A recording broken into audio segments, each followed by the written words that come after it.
বন্ধুরা, আশা করি তোমরা সকলে ভালো আছো। তো আজকে এসে গিয়েছি আরও একটা নতুন ভিডিও নিয়ে। তো আজকে তোমাদের আমি বলবো যে তোমরা সবেদা গাছকে কীভাবে জুন মাসে সম্পূর্ণভাবে পরিচর্যা করতে পারবে। সবেদা গাছে এই সময় তোমরা কী কী সার দিতে পারবে, আদৌ কি কোনো সার দিতে পারবে কি না, বা গাছে কী কী স্প্রে করব না করব, গাছে যদি রোগ পোকা আক্রমণ হয় বা কী কী কারণে রোগ পোকার আক্রমণ হচ্ছে, তো সমস্তটার প্রতিকার নিয়ে আজকে কিন্তু ভিডিওতে ডিটেলসে একটু আলোচনা হবে। তাই ভিডিওটা স্কিপ করবে না। যারা নতুন ছাদ বাগান করছো বা নতুন সবেদা গাছ লাগিয়েছো বা যারা পুরাতন করছো, তাদেরও কিন্তু সমানভাবে এই ভিডিওটা দেখবে তারা। তো অনেক কিছু ইনফরমেশান পাবে। চলো আর বেশি কথা না বাড়িয়ে ভিডিওটা শুরু করা যাক। বন্ধুরা, আজকে তোমাদের সঙ্গে আমি আলোচনা করব এই সবেদা গাছের বেশ কয়েকটা টপিক নিয়ে আলোচনা করব। তার মধ্যে কিন্তু অনেক কিছুই থাকবে। আজকে আমি শুরু করব গাছে একদম মাটি থেকে, আর শেষের পথে তোমাদেরকে আমি গাছের উপরে কী স্প্রে করব সেটাও নিয়ে আলোচনা করব। ভিডিও যদি খুব লেন্দি হয়ে না যায় তাহলে আমি সমস্তটাই আলোচনা করব। যদি লেন্দি হয়ে যায় তাহলে আমি কিন্তু অন্য একটা ভিডিও দেওয়ার চেষ্টা করব। তো প্রথমে যেটা আমি তোমাদের বলবো, এখানে গাছের মাটি কিন্তু তোমাদেরকে ময়েশ্চার রাখার চেষ্টা করতে হবে। গাছের মাটিতে যেন, এই সবেদা গাছের মাটিতে যেন কোনো রকমভাবে জল জমে থাকতে না পারে। বর্ষাকাল, যাদের গাছের মাটি কিন্তু খারাপ হয়ে গিয়েছে, বর্ষাকাল পড়া শুরু হয়ে যাবে এবার। এই কদিন আগেও বৃষ্টি হয়েছে মোটামুটি ভালোই, আমাদের ওয়েস্ট বেঙ্গলেতে অন্তত প্রচুর পরিমাণে এই কদিন আগে বৃষ্টি হয়েছে। তো এই সময় কিন্তু তোমরা চাইলে গাছের মাটিটাকে ঠিক করতেই পারো।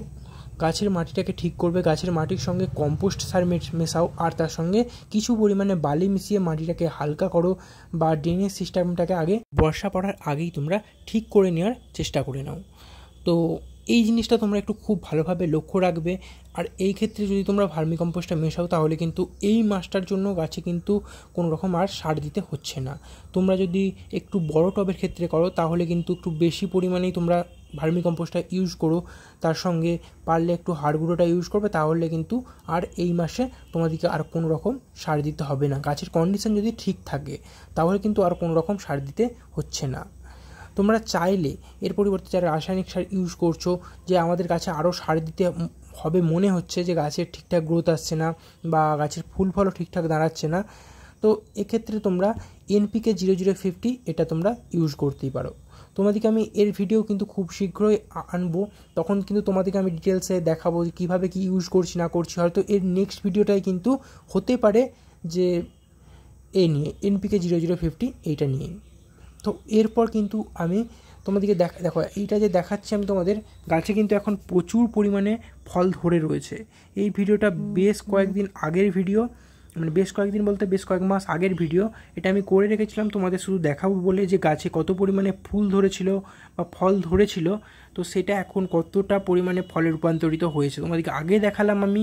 তোমরা চাইলে একটু ব্যাক করে দেখে নিতে পারো যে আগে তোমাদের যেটা দেখালাম যে গাছে কত পরিমাণে ফল হয়ে রয়েছে আর এখন কত পরিমাণে, আগে কত পরিমাণে ফুলটা ছিল। তো সেটার মধ্যে তোমরা একটু কম্প্যারিজন করে দেখে নাও যে ঠিকঠাক পরিচর্যা হচ্ছে কি না, আমিও ঠিকঠাক গাছের পরিচর্যা করতে পারছি কি না। তোমরা সেটা দেখলেই বুঝতে পারবে যে গাছের ফলন কেমন হচ্ছে। তবে একটু গাছেতে সারের পরিমাণ কম আছে, তাই জন্য ফলের সাইজটা হয়তো তোমরা দেখবে একটু ছোটো আছে। গ্রোথ মানে ফলের যে বারটা, ফলটা খুব মানে দ্রুত বাড়ছে না, একটু ধীরে ধীরে বাড়ছে, ফলের সাইজগুলো খুব বড় হচ্ছে না।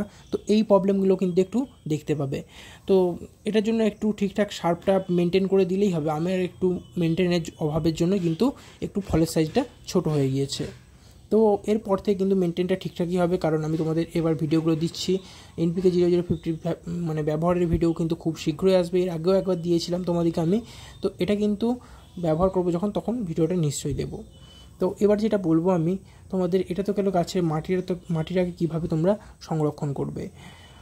আর এই সময় কিন্তু তোমরা যারা গাছে মালচিং করেছিলে তারা কিন্তু মালচিং যে জিনিসগুলো দিয়ে করেছিলে, গাছের পাতা দিয়ে করতে পারো বা পাটের বস্তা বা বিভিন্ন রকম জিনিস দিয়ে তোমরা মালচিং করতে পারো, বা নারকেলের ছোপা দিয়ে, তো বিভিন্ন রকম জিনিস দিয়ে কিন্তু মালচিং করা যেত। ওই মালচিংয়ের জিনিসগুলো কিন্তু এখন তখন সরিয়ে নেবে, নয়তো গাছের শিকড়ে কিন্তু ফাঙ্গাস লাগার সম্ভাবনা বা পোকামাকড়, ছোটো ছোটো পোকামাকড় মানে ওর মধ্যে বাসা বাঁধার সম্ভাবনা কিন্তু বেড়ে যায়। পোকামাকড় বাঁধলে কী হবে, গাছের শিকড় নষ্ট করে দেবে। তো এরকম প্রবলেমগুলো থাকবেই। তো এইগুলো একটু সরিয়ে দেওয়ার চেষ্টা করবে। বা চেষ্টা করবে কি সরিয়েই দেবে তোমরা। এগুলো রাখার কোনো রকম দরকার নেই, রাখলে কিন্তু গাছের প্রবলেম এসে যাবে।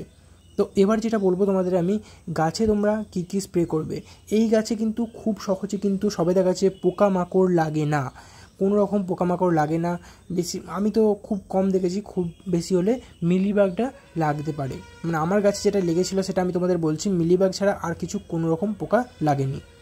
আর এর জন্য কিন্তু গাছে তেমন কিছু স্প্রে করার দরকার নেই। তোমরা যদি নিম তেল থাকে নিম তেল স্প্রে করতে পারো, এইগুলো নর্মাল স্প্রে করবে।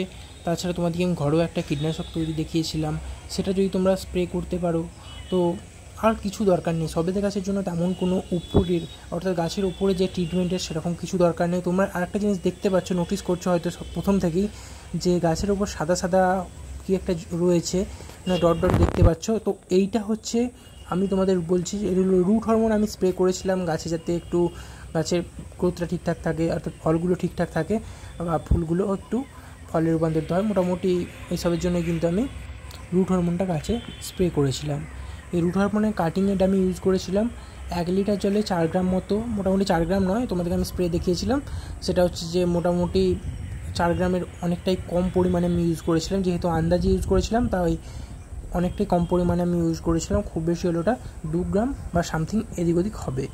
তো এটা আমি খুব কম পরিমাণে ইউজ করেছিলাম, এই গাছে ইউজ করেছি বা অন্যান্য আরও অনেক গাছে, আতা গাছে ইউজ করেছি।